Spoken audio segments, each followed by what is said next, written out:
Good morning, Fellowship Hi-Crest family.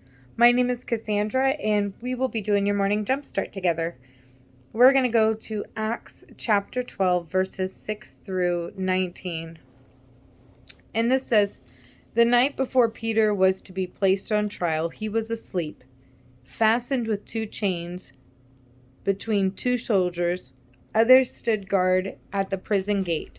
Suddenly there was a bright light in the cell, and an angel of the Lord stood before Peter. The angel struck him on the side to awaken him and said, 'Quick, get up!' And the chains fell off his wrists. Then the angel told him, 'Get dressed and put on your sandals.' And he did. 'Now put on your coat and follow me,' the angel ordered. So Peter left the cell, following the angel, but all the time he thought it was a vision. He didn't realize it was actually happening. They passed the first and second guard posts and came to the iron gate leading to the city, and this opened for them all by itself. So they passed through and started walking down the street, and then the angel suddenly left him. Peter finally came to his senses. "It's really true," he said.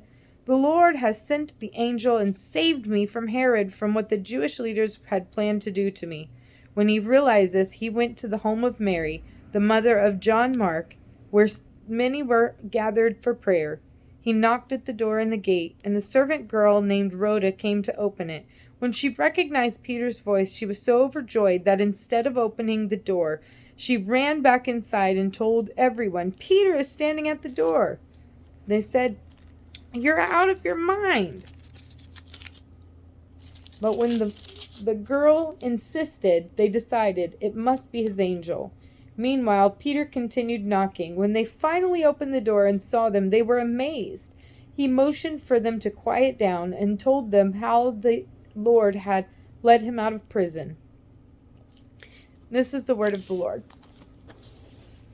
Now, this story with Peter, Herod Agrippa had just started, basically he was killing believers of Jesus Christ, and he seemed to think that this made some of the Jewish believers happy that the apostles of Christ were dying under this, under Herod. And so the story is set up to where it's almost a story of hopelessness. Like there's no way out. I mean, literally, Peter was locked in two different chains. He had two guards that were sitting right next to him as he was sleeping. And further on, outside the door of the cell, there was more guards standing watch on the gate, right? So this story is set up to where it's almost hopeless. And then you hear the angel come. Now, I want to point something out. The angel didn't come and just say, and took him out of his situation, right? Literally, the angel poked him in his side. It said he hurt him when he poked him in his side, right? So it caused a little pain. And he said, "Get up." And his chains fell. So once he had gotten up, his chains had fallen off, right? He said, "Put on your shoes, put on your coat, and follow me." So Peter did what he was told by the angel of the Lord, right? And he followed him. And as he was following him, it doesn't talk about really what happened with the guards too much. In fact, they were so confused at the end that they talked about what happened, but nobody knew what happened.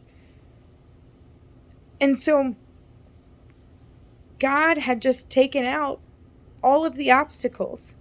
Our God is so mighty that no matter what our situation is, no matter how much is piled up on us, no matter how much you might think, I feel like this is my calling, that my God has gifted me with this to do X, Y, or Z, but I don't know how I'm going to make it there. How am I going to do that? I don't have the resources or the means, or maybe you're not a good speaker, or maybe you're called to do missions, but you have no idea what that looks like.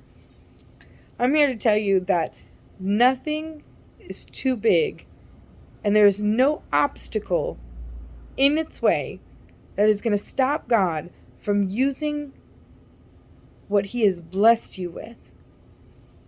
If you stand up and shake off those chains, follow God's voice, Listen to his word. And God is going to take you right where you're destined to be. There's going to be obstacles. It's going to be painful sometimes. It's going to be difficult sometimes. You may be like, I have no idea how this is happening, but it will happen. Keep your eyes on the Lord, looking up at Jesus, and follow his word. I hope you guys have a wonderful day. I hope you continue to power up, pour in, and spill out.